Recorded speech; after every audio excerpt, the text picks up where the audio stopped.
نعوذ بالله من شرور أنفسنا ومن سيئات أعمالنا من يهده الله فلا مضل له ومن يضلله فلا هادي له أشهد أن لا إله إلا الله وحده لا شريك له وأشهد أن محمدا عبده ورسوله أرسله بالهدى ودين الحق ليظهره على الدين كله ولو كره المشركون صلى الله على سيدنا محمد وعلى آله وأصحابه ومن تبعه بإحسان إلى يوم الدين أما بعد فيا عباد الله أوصيكم وإياي أولا بتقوى الله يا أيها الناس اتقوا ربكم الذي خلقكم والذين من قبلكم لعلكم تتقون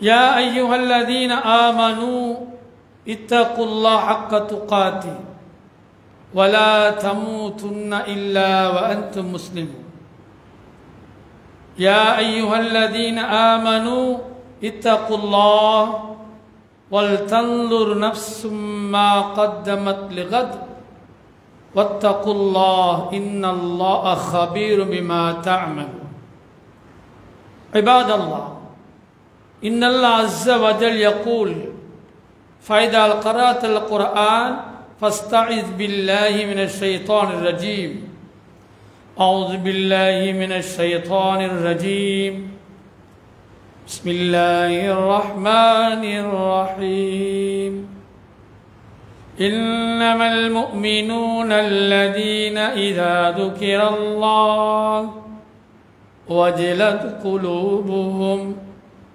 وإذا تليت عليهم آياته زادتهم إيمانا وعلى ربهم يتوكلون صدق الله العليم قال النبي صلى الله عليه وسلم لو أنكم تتوكلون على الله حق توكله لرزقكم كما يرزق الطير تغدو خماصا وتروح بطانا رواه الترمذي عن عمر بن الخطاب رضي الله عنه. உலகங்களை படைத்து பரிபாலித்து பாதுகாத்து அருள் புரிகின்ற எல்லாம் வல்ல அல்லாஹு தாலாவை புகழ்ந்தவனாக அவனது இறுதி தூதர் முஹம்மது முஸ்தபா ஸல்லல்லாஹு அலைஹி வஸல்லம் அன்னவர் மீதும் அன்னாரின் தோழர்கள் குடும்பத்தார்கள் முஸ்லிமான முஃமினான நல்லடியார்கள் அனைவர் மீதும் அல்லாஹு தாலாவின் அருளும் அன்பும் மக்ஃபிரத்தும் கிடைக்கட்டும் என முதல் கண் அல்லாஹ்வை பிரார்த்திக்கிறேன். அல்லாஹ்வின் அடியார்களே, இஸ்லாமிய சகோதரர்களே, பெரியோர்களே, மாணவர்களே, இளைஞர்களே, அல்லாஹு தாலாவின் கட்டளைகளை முழுமையாக வாழ்க்கையில் கடைபிடித்து நடப்பதோடு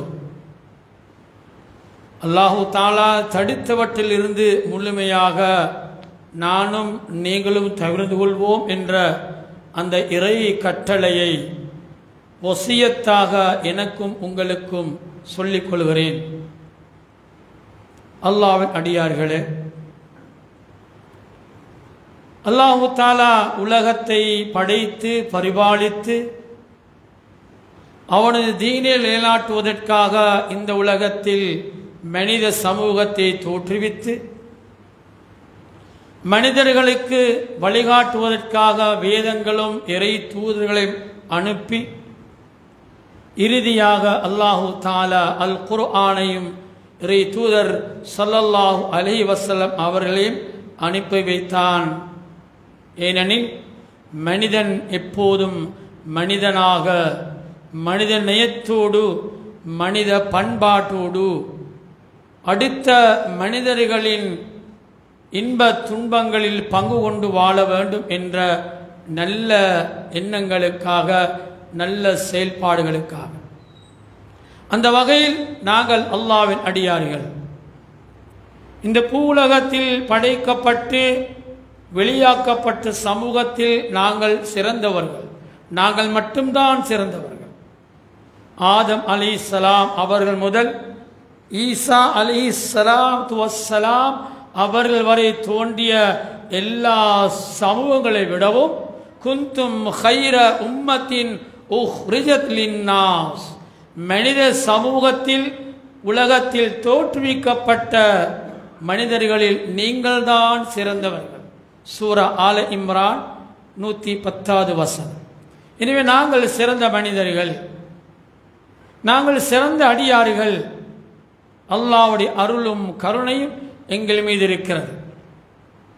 என்றாலும் இன்றைய ஜும்ஆவில் ஒரு முஃமினிடத்தில் இருக்க வேண்டிய அடிப்படையான பண்புகள் என்ன என்ற விஷயத்தை அல் குர்ஆனின் கண்ணோட்டத்தில் சுருக்கமாக பார்ப்போம்.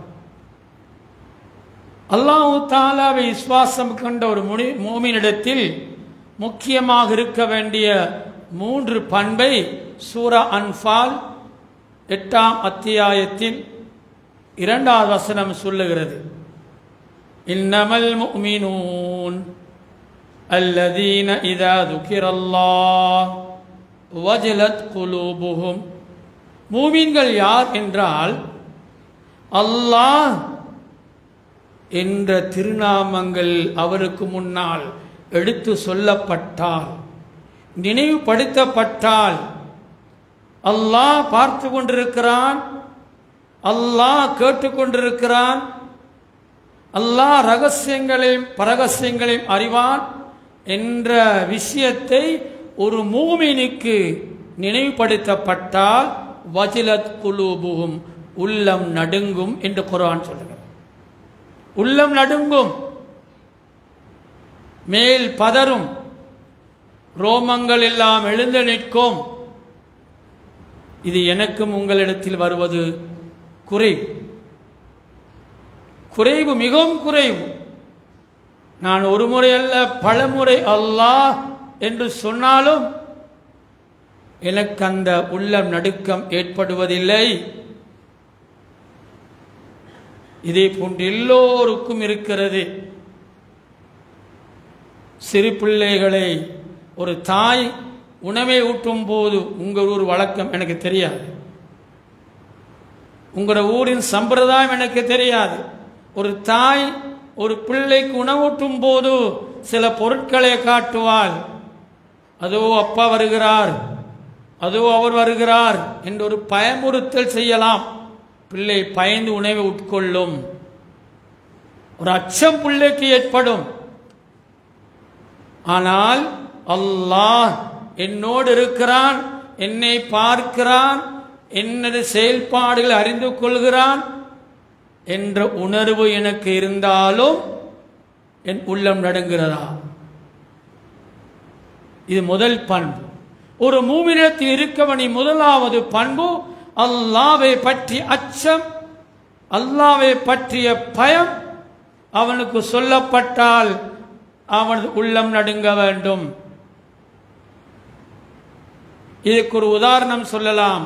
அல்லாஹ்வின் தூதர் ஸல்லல்லாஹு அலைஹி வஸல்லம் அவர்களின் வாழ்க்கையில் நடந்த ஒரு சம்பவம். அருமை தூதர் ஸல்லல்லாஹு அலைஹி வஸல்லம் அவர்கள் மதீனா நகரிலே அல்லது மக்கா நகரிலே நடந்து கொண்டிருக்கின்ற வேளையில் கொஞ்சம் களைப்பை போக்குவதற்காக ஒரு நிழலில் கீழே அமர்ந்தார்கள். அயர்ந்து தூக்கம் வந்துவிட்டது, உறங்கினார்கள்.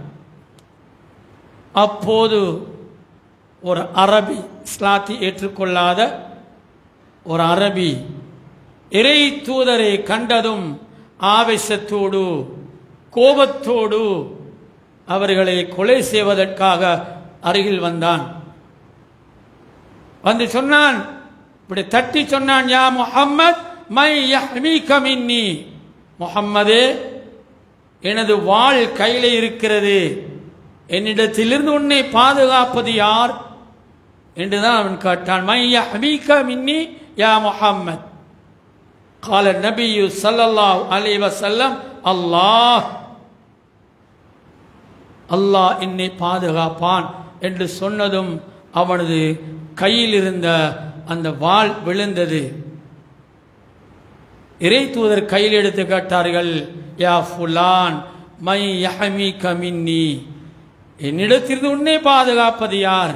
அவன் சொன்னான், யா முஹம்மத் அன்த, முஹம்மதே நீங்கள் தான் என்னை பாதுகாக்க வேண்டும். இந்த விஷயம் என்னென்றால், அல்லாஹ் என்று சொன்னதும் முஸ்லிம் அல்லாத ஒரு அரபியின் கையில் இருந்து அந்த ஆயுதம் விழும் அளவுக்கு அல்லாஹ் என்ற அந்த கதிர் சொல் ஒரு மனிதனை கலக்க வைத்திருக்கிறது. மாஹிஸ் ரலியல்லாஹு அன்ஹு பற்றி நீங்கள் கேள்விப்பட்டிருப்பீர்கள். அவர் நபித்தோழர், நீண்ட காலமாக ஒரு பெண்ணின் மீது மோகம் கொண்டவர், ஆசை கொண்டவர். அந்த பெண்ணை அடைந்து கொள்ள வேண்டும், என் ஆசையை தீர்த்து கொள்ள வேண்டும் என்று பல நாட்கள் சிந்தித்துக் கொண்டிருக்கும் வேளையில் ஒரு நாள் சந்தர்ப்பம் கிடைத்தது. இது ஒரு நீண்ட வரலாறு. அந்த சந்தர்ப்பத்தை பயன்படுத்தி மாஹிஸ் ரலியல்லாஹு அன்ஹு அவர்கள் அந்த பெண்ணை நெருங்கின போது எப்படி உறவுகள் நடைபெறுகிறதோ அப்படி நெருங்கும் போது அந்த பெண்மணி சொன்னால், யா மஹீஸ் இத்தகில்லாஹ் ஃபி ஹாதில் மகான், இந்த இடத்தில் நீ அல்லாஹ்வை பயந்து கொள், என் கட்டு விஷயத்தில் நீ அல்லாஹ்வை பயந்து கொள் என்று சொன்னதும் மாஹிஸ் ரலியல்லாஹு அன்ஹு அவர்கள் விரண்டோடினார்கள். அல்லாஹ்வின் தூதரிடத்திலே சொன்னார்கள், இதில் விடயம் அல்லாஹ் என்ற நினைவு எனக்கு வரும்போது என்னிடத்தில் உள்ளத்திலும் செயலிலும் எண்ணங்களிலும் மாற்றம் ஏற்பட வேண்டும். ஒரு யாசகர் வீட்டுக்கு வாரார் என்று வைத்துக் கொள்ளுங்கள். அது அவனோட பிஸ்னஸாக இருக்கலாம், தொழிலாக இருக்கலாம். மாறவர் ஒரு முசாஃபர் யாசகர். அவர் ஏதோ கையை நீட்டி கேட்கிறார். நீங்கள் அவர் கையை வெறும் கையாக திருப்பி அனுப்புவதில்லை. ஏதோ ஒரு பொருளை, ஒரு பணத்தை கொடுத்து நீங்கள் சிரிச்ச முகத்தோடு அவரை அனுப்புவீர்கள். காரணம், அல்லாஹ் பற்றி எண்ணம் உங்களிடத்தில் இருக்கிறது. கொடுக்க வேண்டும் என்ற அந்த கருணை அல்லாஹ் தஆலா அந்த இரக்கத்தை எங்களுக்கு தந்திருக்கிறான். ஒருவர் நோய்வாய்ப்பட்டிருக்கிறார் என்று வைத்துக் கொள்ளுங்கள். அவரை போய் சந்திக்கிறோம், அவருக்கு துஆ செய்கிறோம், அவருக்கு தேவையானதை செய்து கொடுக்கிறோம். காரணம், ஈமான், நம்பிக்கை, அல்லாஹ் பற்றி அச்சம் இருக்கிறது. இப்படியான சிறிய சிறிய விஷயங்களும் அல்லாஹு தாலாவை நினைவுபடுத்துகின்ற உள்ளங்களாக எங்கள் உள்ளங்கள் மாற வேண்டும் என்பதே இந்த வசனத்தின் முதல் பகுதி சுட்டி காண்பிக்கிறது. வைதா துல்லியத் அலைஹிம் ஆயாத்துஹு ஜாதத்தும் ஈமானா. குர்ஆனின் இரண்டாவது பண்பு, அவரிடத்தில் அல்லாஹ்வின் வசனங்கள் ஓதி காண்பிக்கப்பட்டால், வைதா துல்லியத் அலைஹிம் ஆயாத்துஹு ஜாதத்துஹும் ஈமானா. அல்லாஹ்வின் வசனங்கள் ஓதி காண்பிக்கப்பட்டால் ஈமான் அதிகரிக்கும். குர்ஆன் ஓதி காண்பிக்கப்படும் போது, குர்ஆன் திலாவத்து நடக்கும் போது, குர்ஆன் செய்மடுக்கும் போது எங்கள் ஈமான் அதிகரிக்கிறதா?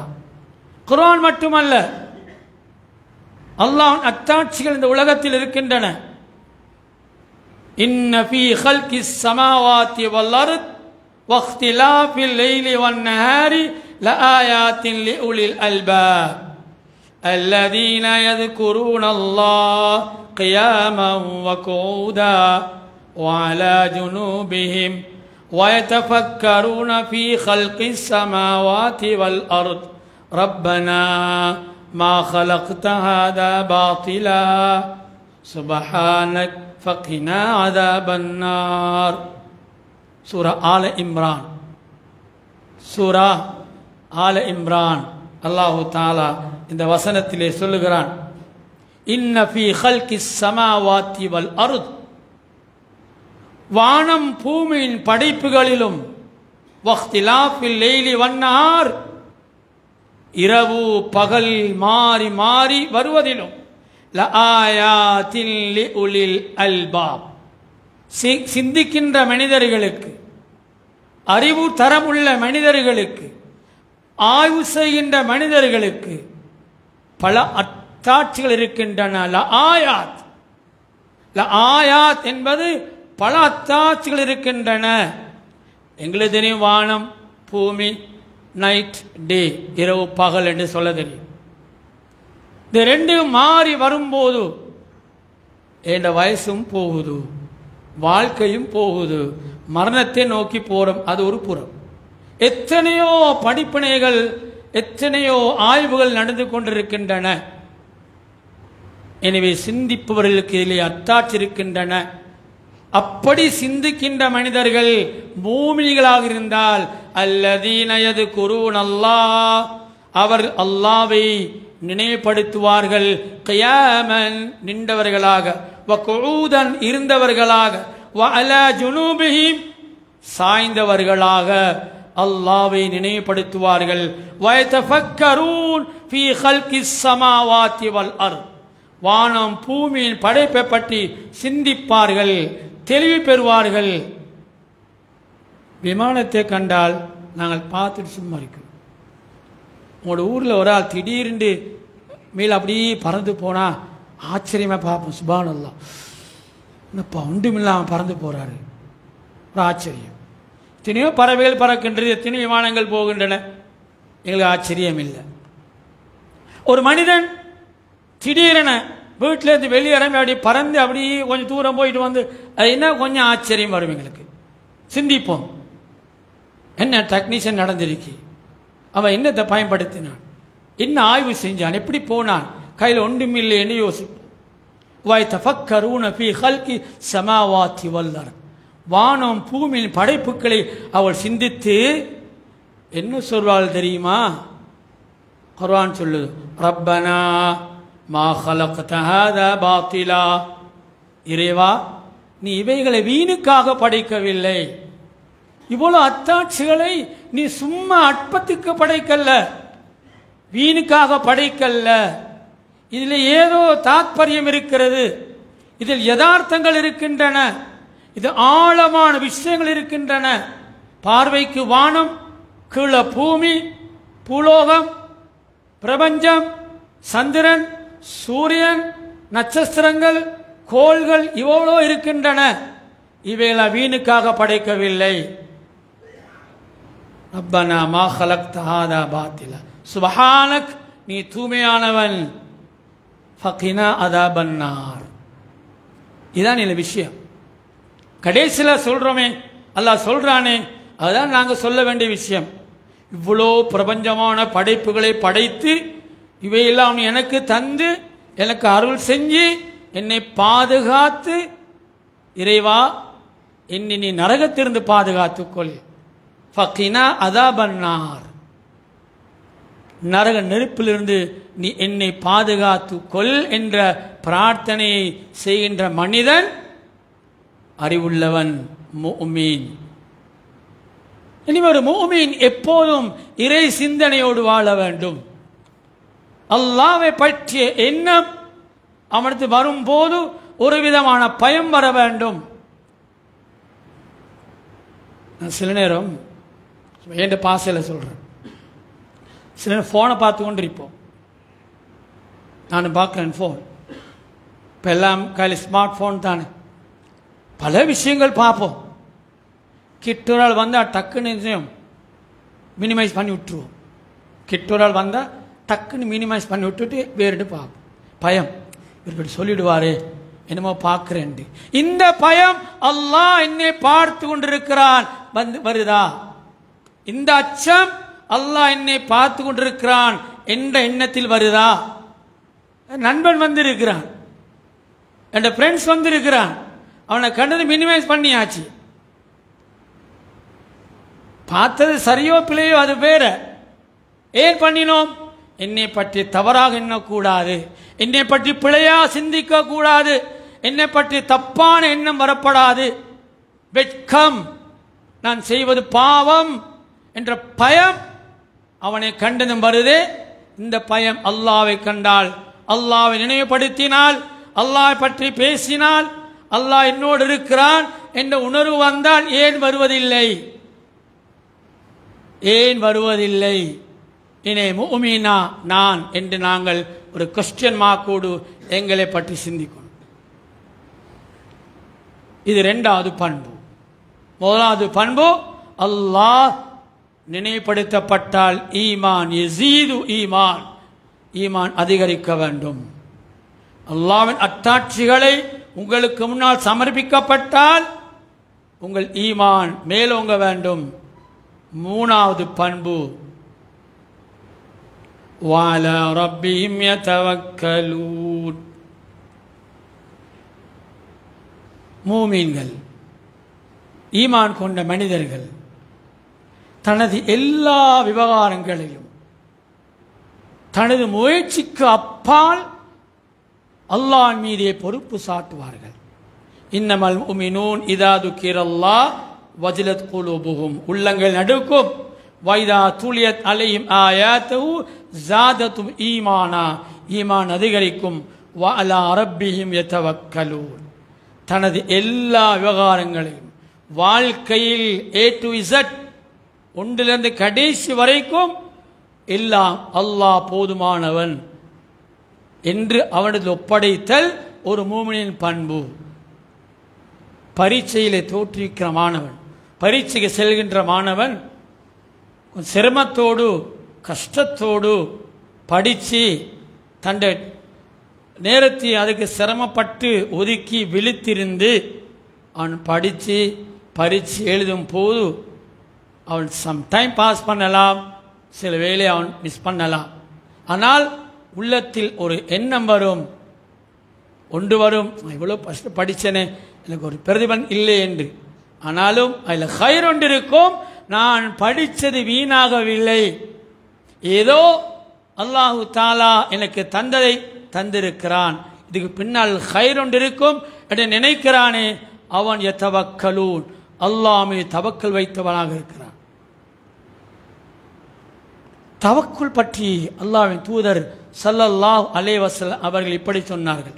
அன் உமர் இப்னு கத்தாப் ரலியல்லாஹு அன்ஹு قال سمعت رسول الله صلى الله عليه وسلم يقول لو أنكم تتوكلون على الله حق توكله, நீங்கள் அல்லாஹ் மீது முழுமையான சரியான முறையில் தவக்குல் வைத்தால், பொறுப்பு சாட்டினால், உங்கள் செயல்பாடுகளை அல்லாஹ்விடத்தில் ஒப்படைத்தால், லரஸககும் மினத் தைர் கமா யர்ஸுகு தைர் தகுது ஹிமாசன் வ தரூஹு பிதானா. வானத்தில் பறக்கின்ற பறவைகளுக்கு யார் உணவளிக்கிறது? நானா நீங்களா? கவர்மெண்ட்டில் உணவு பற்றாக்குறை வந்ததும் உடனே அவனோட ஹசானிலிருந்து காசில் கொஞ்சம் வெளியே போடுவாங்க. எங்கேயாவது இடத்துல பாதிப்பு ஏற்பட்டால், அனர்த்தங்கள் ஏற்பட்டால் அடுத்த ஒரு மக்கள் எங்களுக்கு தருவாங்க. மிருகங்களுக்கு யார் உணவு அளிக்கிறது? பறவைக்கு யார் உணவு அளிக்கிறது? நாங்கள் ஒதுக்கியிருக்கிறோமா? எங்களோட பட்ஜெட்ல இருந்து ஒதுக்கியிருக்கிறோமா? அளிப்பது போல் அல்லாஹ் உங்களுக்கு உணவு அளிப்பான். நான் சொல்லல, அல்லாஹ்வின் தூதர் சொன்னாங்க. ரவாஹு திர்மிதி. எப்படி? தகுது ஹிமாசன் வ தரூஹு பிதானா, வெறும் வயிற்றோடு, காலியான வயிற்றோடு பறவைகள் அதிகாலையில் பறந்து செல்கின்றன. மாலையில் வயிறு நிரம்பி அது தன் கூடாரத்துக்கு வருகிறது. யார் உணவளிக்கிறான்? அல்லாஹ். அதில் முயற்சி செய்கிறது, தன் சிறகால் அல்லாஹ்வை தஸ்பீஹ் செய்கின்றன. யுஸப்பிஹு லில்லாஹி மா ஃபிஸ் ஸமாவாத்தி வல் அர்த், வானத்தில் உள்ளவைகளும் பூமியில் உள்ளவைகளும் அல்லாஹ்வை தஸ்பீஹ் செய்கின்றன. எனவே தஸ்பீஹ் செய்கின்றது, தவக்குலோடு அது பறந்து செல்கிறது. மாலையில் வயிறு நிரம்ப தன்னுடைய இடத்துக்கு வருகிறது. இப்படி அல்லாஹ் பறவைகளுக்கு உணவளிப்பது போல் உங்களுக்கு உணவளிப்பான். நீங்கள் உங்களின் எல்லா விவகாரங்களையும் அல்லாஹ் மீது பொறுப்பு சாட்டினால். ஃபைதா அஸம்த ஃபதவக்கல் அலல்லாஹ். மஷூரா பண்றோமே, தாவத்துடைய வேலைக்கு மஷூரா செய்வோம். அந்த மஷூரா நேரம் பலரும் பல கருத்து சொல்லுவார்கள். ஏதோ ஒரு முடிவுக்கு வருவாங்க. முடிவுக்கு வந்ததும் அந்த முடிவின் இறுதி ஃபைதா அஸம்த, நீங்கள் தீர்மானித்தால் இப்படித்தான் செய்ய வேண்டும், இப்படித்தான் நடக்க வேண்டும், இதான் முடிவெனு தீர்மானித்தால் ஃபதவக்கல் அலல்லாஹ், அல்லாஹ்வுடைய பொறுப்பு சாட்டுங்கள், அது நடக்கும். தவக்கல் நபி ஸல்லல்லாஹு அலைஹி வஸல்லம் அவர்களின் ஹிஜ்ரத் பயணத்திலே தவக்குலை அவர்கள் பிராக்டிகலாக கண்டார்கள், நிதர்சனமாக கண்டார்கள், உண்மையாக கண்டார்கள். எப்ப நபி ஸல்லல்லாஹு அலைஹி வஸல்லம் மக்காவிலிருந்து மதீனாவுக்கு இடம் பெயர்ந்த அந்த தூரம் இப்ப பல 100 கிலோமீட்டர் என்று சொல்வார்கள், 1000 கிலோமீட்டர் என்று சொன்னாங்க ஒரு காலம். இப்ப 450 கிலோமீட்டர் என்று சொல்றாங்க நவீன காலம். மக்கால மதீனாவுக்கு போறேன்டால் ஹைவேல போகிற நேரம் கிட்டத்தட்ட 4 8 ஹவர் 6 ஹவர் 5 ஹவர் என்று சொல்லுவாங்க, அது வேகத்தை பொறுத்து. சரி, அது எப்படி இருக்கட்டுமே. நபி ஸல்லல்லாஹு அலைஹி வஸல்லம் கால்நடையாக மக்காலிருந்து மதீனாவுக்கு போனாங்க. துணைக்கு நண்பர் அபூபக்கர் சித்தீக் ரலியல்லாஹு அன்ஹு அவரை அழைத்து கொண்டு போனாங்க. வழிகாட்டலுக்கு ஒரு சிறுவனின் வழியோடு அவனுடைய கட்டளையோடு அவனை பின்னால் நோக்கி சென்றார்கள். தூரம் சென்ற பிறகு கொஞ்சம் விடிஞ்சு கொண்டு வருது. அப்ப கண்டார்கள் நபி ஸல்லல்லாஹு அலைஹி வஸல்லம் தன்னை எதிர்த்து வருகின்ற குறைஷியர்கள் படை வந்து கொண்டிருக்கிறது. குறைஷியர்கள் கண்டாங்க ரசூல் ஸல்லல்லாஹு அலைஹி அவர்களும் இன்னொரு நபித்தோழரும் போறார். வேகமாக குதிரையோடு வந்தார்கள். வந்த நேரம் ரசூலுல்லாஹும் அபூபக்கர் சித்திக் ரலியல்லாஹு அவர்களும் இல்லை, மறைந்து விட்டார்கள். தேடினார்கள். நபி ஸல்லல்லாஹு அலைஹி வஸல்லம் தௌர் குகை உள்ளே போய் அமர்ந்து கொண்டார்கள்.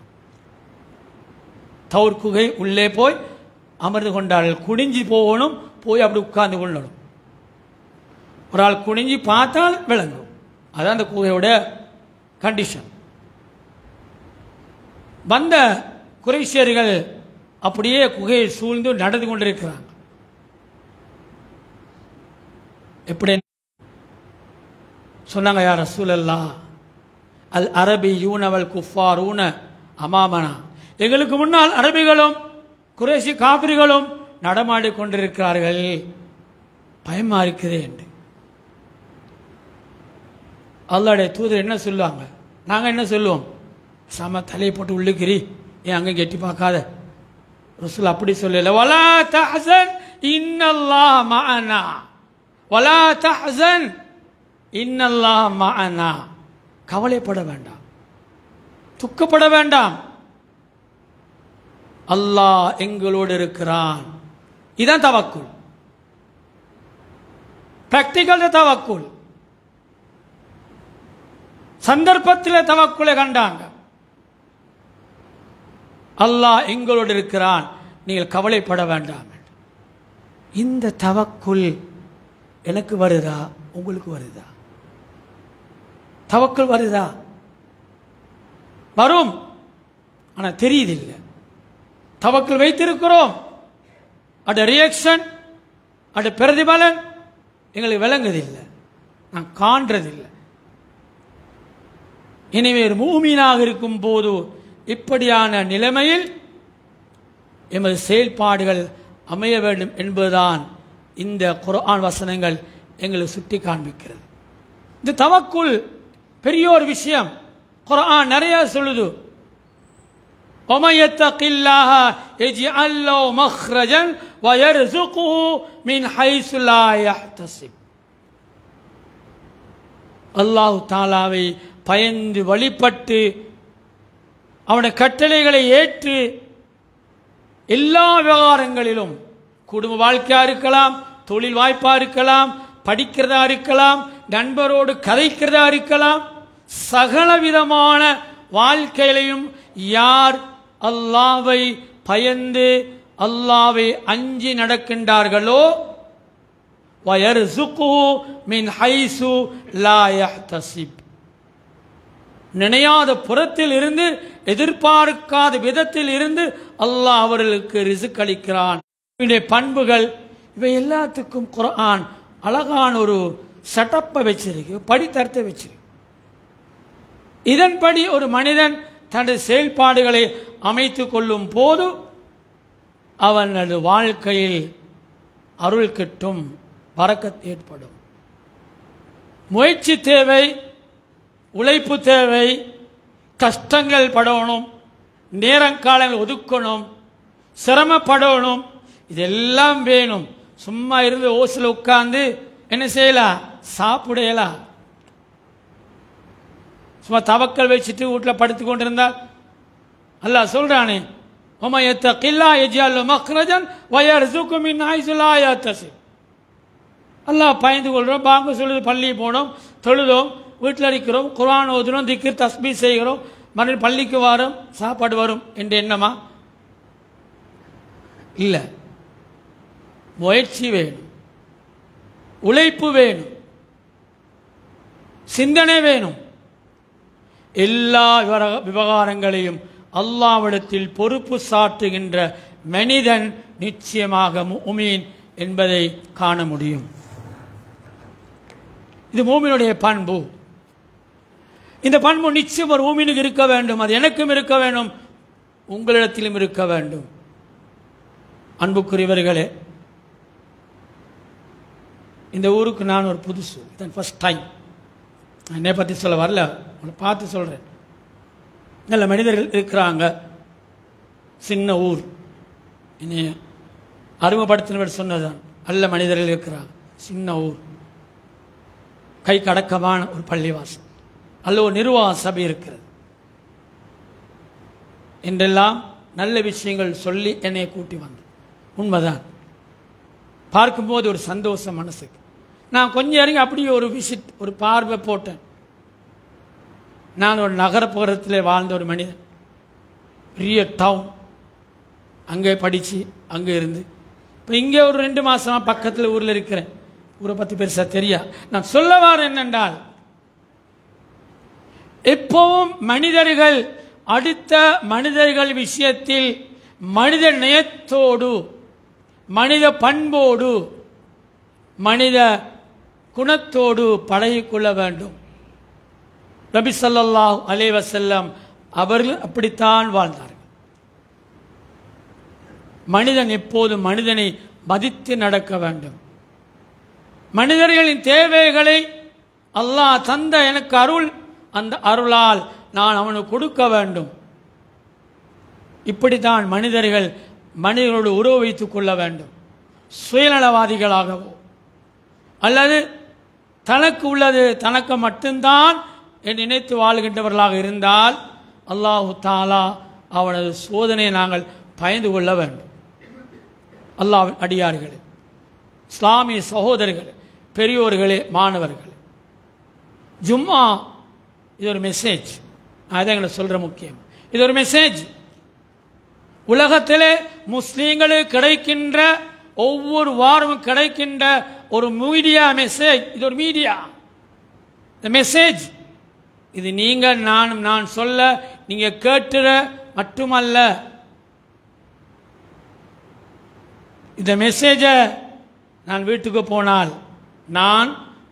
போனால் நல்ல சாப்பாடு இருக்கும், மனைவி இருப்பா, பிள்ளைகள் இருக்குங்கள், இந்த விஷயங்கள் பேசப்பட்டுச்சப்பா பள்ளியில், இப்படி விஷயங்கள்லாம் சொல்லப்பட்டுச்சு, இந்த நபித்தோழர் இப்படி செஞ்சார், நபி ஸல்லல்லாஹு அலைஹி வஸல்லம் இப்படி சொன்னாங்க தௌர் குகையில் என்ற ஒரு சில கருத்தேனும் வீட்டில் உங்களுக்கு போய் கிடைக்கும். இது கட்டாய மெசேஜ். நாங்கள் மட்டும் கேட்டு போகிறதல்ல. அதான் சொன்ன அடக்கமான ஒரு சிறிய கிராமம் இருந்தாலும் அழகான ஒரு குக்கிராமம் என்று சொல்லலாம் என்ற பாசையில் ஒரு குக்கிராமம். நுழையும் போதே மஸ்ஜித், இது தூரத்தில் என்ன அறிக்கோ தெரியாது. அல்லாஹ்வுடைய அருள் மஸ்ஜிதுக்கு இறங்கும். இங்கிருந்து எல்லா இடமும் விசாலமாக செல்லும். இந்த மெசேஜ் நீங்க கேட்டது, நீங்க விளங்கினது, உங்களது மனைவி, உங்களது பிள்ளைகள், உங்களின் பெற்றோர்களுக்கு இந்த மெசேஜ் போகணும். அதுதான் ஹுத்பா. பாங்க சொன்னாங்க, பிள்ளையை கூட்டி பள்ளிக்கு வந்து தொழுதோம், சலாம் கூட்டி அப்படியே வீட்டுக்கு போகிறோம், என்ன சேர்ந்தால் சாப்பிடுவோம், அதோட எங்களோட லைஃப் அப்படி வேற எங்கே போகுது. ஆனால் இந்த மெசேஜ் இங்கே சொன்னது, இங்கே கேட்டது அவங்களுக்கும் தெரியணும். ஒருவேளை ஸ்பீக்கரில் கேட்கலாம், தெளிவு நாங்கள் சொல்லுவதால். எனவே அல்லாஹ்வின் அடியார்களே, இஸ்லாமிய சகோதரர்கள், எல்லா சந்தர்ப்பங்களிலும் ஒரு விசுவாசியாக, ஒரு மூமினாக குர்ஆன் சொல்லுகின்ற அந்த பண்பு தராதரங்களோடு நானும் நீங்களும் வாழ்வதற்கு அல்லாஹு தாலா எனக்கும் உங்களுக்கும் அருள் புரிய வேண்டும். இந்த உலகத்திலே அல்லாஹு தாலா எங்கெல்லாம் சக்கீனத்தை, எங்கெல்லாம் அமைதியை, எங்கெல்லாம் ரஹ்மத்தை இறக்கிறானோ அதிலே இறைவா நீ இந்த கிராமத்து வாழுகின்ற எங்களையும் உள்ளடக்குவாயாக. நீ யாருடைய பாவங்கள் எல்லாம் மன்னிக்கிறாயோ, யாருடைய குற்றங்கள் எல்லாம் மன்னிக்கின்றாயோ அந்த கூட்டத்தில் எங்களையும் சேர்த்தருள்வாயாக. இறைவா, நான் பாவ கரைகளோடு, பாவ சுமைகளோடு உன்னிடத்தில் வந்து கரம் ஏந்துகிறேன். நான் ஆயிரம் பாவங்கள் செய்தவன். என் பாவங்கள் கடல் நுரைவிட அதிகமாக இருக்கும். ஆனால் உனது அருள், உனது மக்ஃபிரத், உனது ரஹ்மத் அதைவிடும் பெரிதியா அல்லாஹ். உனது ரஹ்மத்தால், உனது மக்ஃபிரத்தால், உனது கருணையால் இறைவா என் பாவங்களை எல்லாம் மன்னித்து விடுவாயாக. என் பெற்றோரின் பாவங்களை மன்னிப்பாயாக. என் மனைவி மக்களின் பாவங்களை மன்னிப்பாயாக. எனது மனைவிக்கு ஆரோக்கியமான வாழ்க்கையை கொடுப்பாயாக. என் பிள்ளைகள் சாலிஹான பிள்ளைகளாக இந்த கிராமத்தில் பேர் சொல்லுகின்ற நல்ல பிள்ளைகளாக மாறுவதற்கு இறைவா நீ பேரருள் செய்வாயாக. நோயாளிகள் அதிகமாக இருக்கிறோம் யா அல்லாஹ், வசதி குறைந்தவர் இருக்கிறோம் யா அல்லாஹ். எல்லா விஷயத்திலேயும் எங்களை ஆரோக்கியமாக ஆக்கிவையா அல்லாஹ். எங்கள் பணத்தை, எங்கள் செல்வத்தை அபிவிருத்தி செய்வாயாக. எங்கள் செல்வத்திலே உடைய அருள் கரத்தை தந்து விடுவாயாக. எங்கள் செல்வத்தின் மூலமாக அடுத்த மனிதர்களுக்கு கொடுக்கின்ற நல்ல மனத்தை, நல்ல மனப்பாங்கை, நல்ல உணர்வை, நல்ல உள்ளத்தை எனக்கு தந்துள்ளாயாக. யா அல்லாஹ், கஞ்சத்தனம், கோழைத்தனம், இயலாமை, சோம்பல்தனம், கடன் சுமைகளை விட்டும் உன்னிடத்தில் பாதுகாப்பு தேடுகிறேன். இறைவா, எங்களை மன்னித்து அருள் புரிவாயாக. இந்த கிராமத்து மக்களை மன்னிப்பாயாக. இந்த பள்ளி வாசலை செழிப்புள்ளதை ஆக்குவாயாக. இங்குள்ள நிர்வாகிகள், தலைமைத்துவம், இளைஞர்கள், மாணவர்கள், முதியவர்கள், பெரியோர்கள், ஆண்கள், பெண்கள் அனைவருக்கும் இறைவா நீ அருள் புரிவாயாக. ஃபஸ்தக்ஃபிரு இன்னஹு ஹுவல் கஃபூருர் ரஹீம்.